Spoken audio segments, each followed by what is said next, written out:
Hi everyone, it's Jessica. Welcome back to my channel. Today we're working on a placemat for St. Patrick's Day. We're going to be making the simple placemats that I made for Valentine's Day that just use charm pack squares, and then these get a little added flair of clover applique. So let's get started. So I have my things cut out for the basics placemat, and this is, let's see, I think I have too many.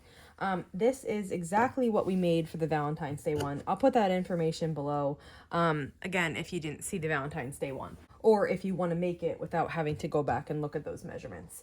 So I have 6 5-inch squares cut out here. For the Valentine's Day ones, I used a charm pack. For this one, I didn't have a charm pack that had green fabric, so I just pulled some greens from my stash and cut them out. And I am assembling these all in the same layout. There's no particular reason, I just felt like that for this one. So I was double checking my placement because I want them to all be the same. And so basically you just sew these 2 rows of 3, sew them together. I'm doing it vertically.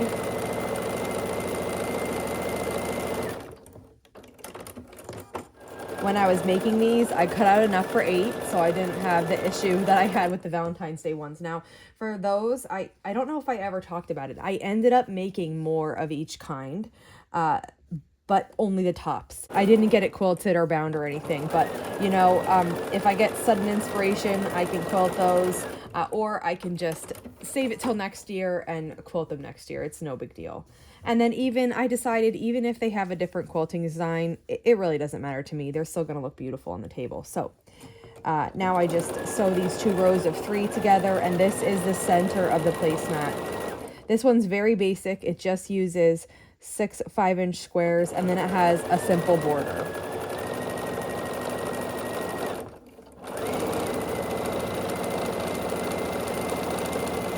And I do have a little extra touch in mind for this, but let's get this together and then I'll show it to you. So now that I have the center together, I just sew on the border. I'm going to start with the sides. And I cut all mine out of this gingham. I thought it would look pretty. And it's what I had, and I wanted to use what I had. So I actually didn't have any fabric that was actually St. Patrick's Day themed. I only have green, so I'm making it work.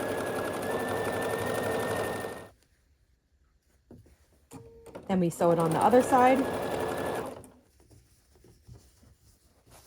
and then we put the top and bottom border on, and I have those right here as well.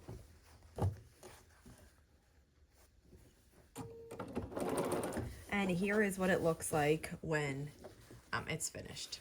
Not pressed yet, but I do have a pressed one here. So I'm just gonna switch that out, show you the pressed one, and show you the little bit of extra that I'm adding to each of these.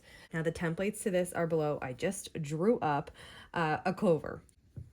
I'm gonna take these pieces, and I don't know exactly the spot I'm going to put this on. I got to think about it just a minute, but just put this on. I might come down a little bit more in this corner. It might turn. Maybe I'll put them in different positions throughout the placemats, but this is what I'm adding to just add a little touch of St. Patrick's Day to these green placemats. Now, I made these using the freezer paper method with the quilter's Mylar that I like to use.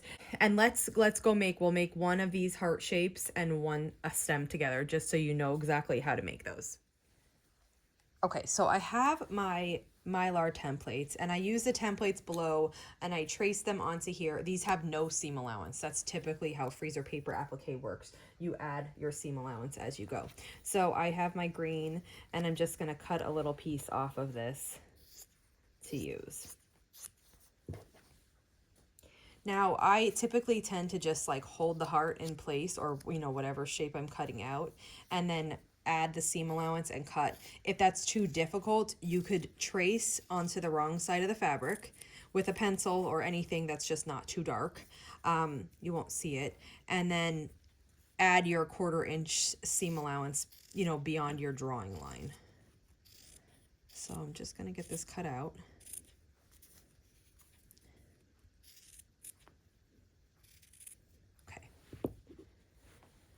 Now for the middle of the heart here, I just go right up kind of to this indent and cut almost to it, but not all the way. I'm like trying to figure out my absolute favorite way of making hearts. They're not always perfect. That top center gives me a hard time. And I just, even though I've done so many of them, I'm still looking to improve that. And I'm sure it just comes with time. So then I just wet that with starch. And this is the starch that I'm using. Just a spray starch. I sprayed it into this cup and I use my paintbrush to put it on. And then I just come right at this perpendicularly with my iron and hold it here. It's going to set the wet starch and it should give us a nice top edge to the heart. Now, I'm not really worried about, see how I'm like creasing in this spot and this spot? Those really shouldn't be there. But I'm not concerned about it because once I wet them again with starch, they'll soften up and I'll be able to. What I'm trying to get is this center, which is, this looks nice. So once I have the center nice looking, then I will work just on one side of the heart and I will paint that whole side of the heart with starch, and I'm just going to gently paint this spot that creased, that shouldn't be creased. And then we'll tackle pressing this around. Use the heat and the weight of the iron to help me get this fabric to just mold right around my Mylar template. And once it's going right up to it, you just leave the iron set on it for a little bit and it totally dries the starch and it forms the fabric around your template.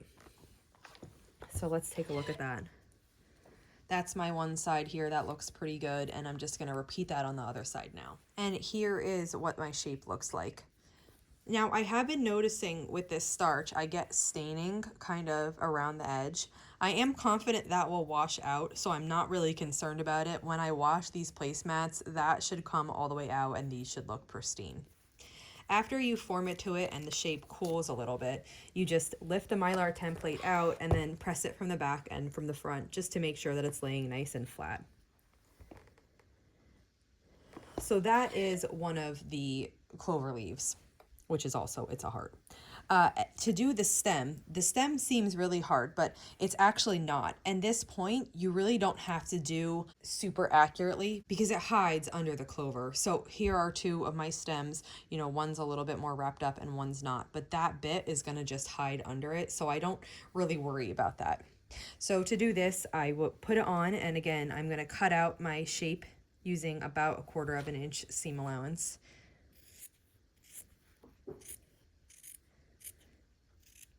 Sometimes I cut the corners a little bit.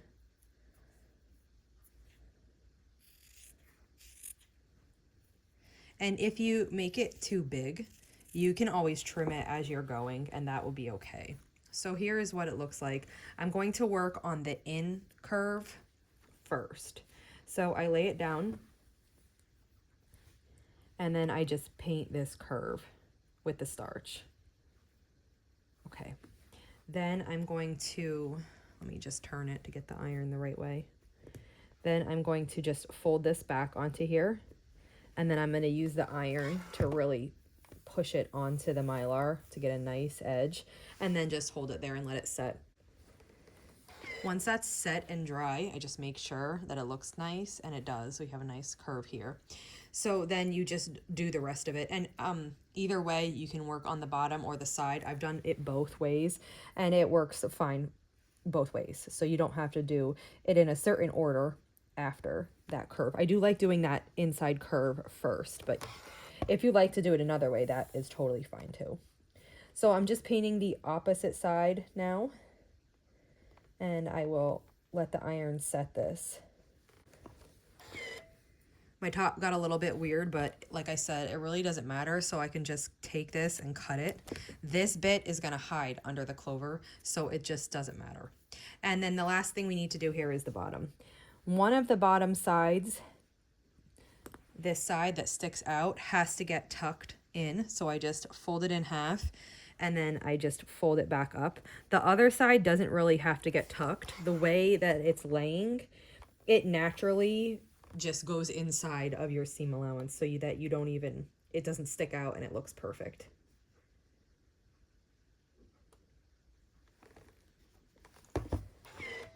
And here you can see this is the side I tucked in, and it's really nice and in line. And then this side just naturally went in and it didn't need to be tucked. So this is what the stem looks like.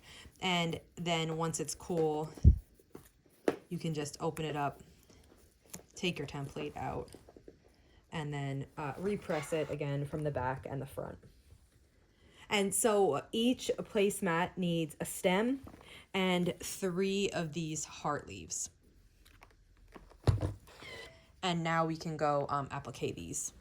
So I brought my pieces over that I have made, and I'm trying to decide exactly how I want this to lay out. I think I want this one to be like this, and I'm gonna use a little bit of glue. Originally, I was thinking that, you see my kitty, he's watching me.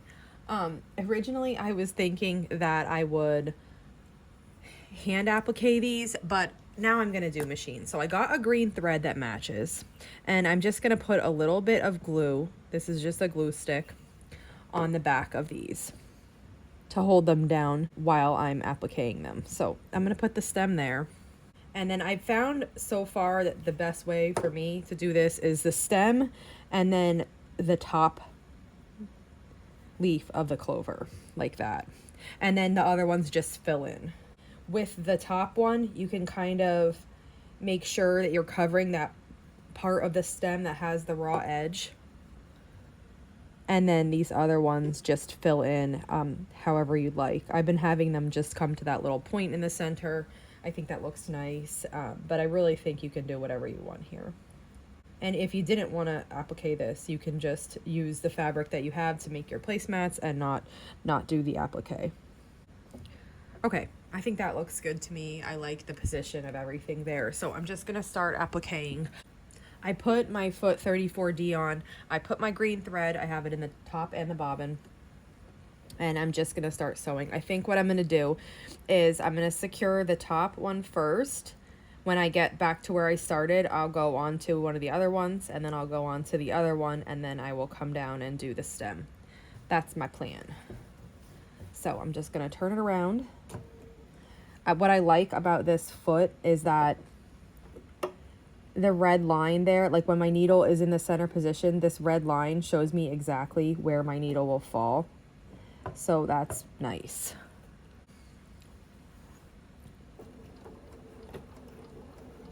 I'm going to back stitch to secure, and then I'm just going to start sewing around.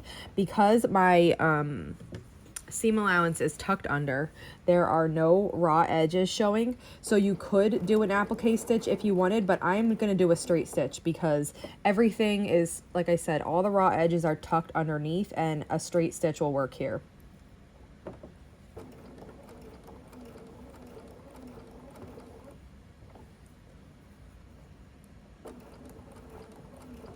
And just take your time and follow, you know, the path that you planned out for stitching this down.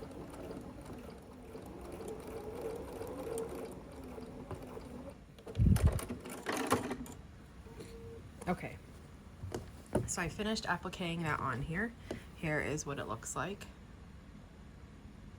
I think it turned out nice, and it makes me excited for these placemats. Now, I'm still considering where I'm going to put the clover on all of them. I don't know if I'll put it in the same position or, like I said, try different positions. But we're going to stop here for today. I'll think on that, work on these, and when I have all of the clovers on and I'm ready to start quilting, I'll bring you with me and show you how I'm going to do that too. Well, that wraps it up for today. Here is what the placemat looks like. I think it turned out really cute. I'm going to work on making the other 7, and then we'll quilt these. I'll do it on my long arm with a pantograph, and then we'll bind them. If you have any questions on this placemat, just let me know, and if not, I'll see you back here soon. Thanks for following along.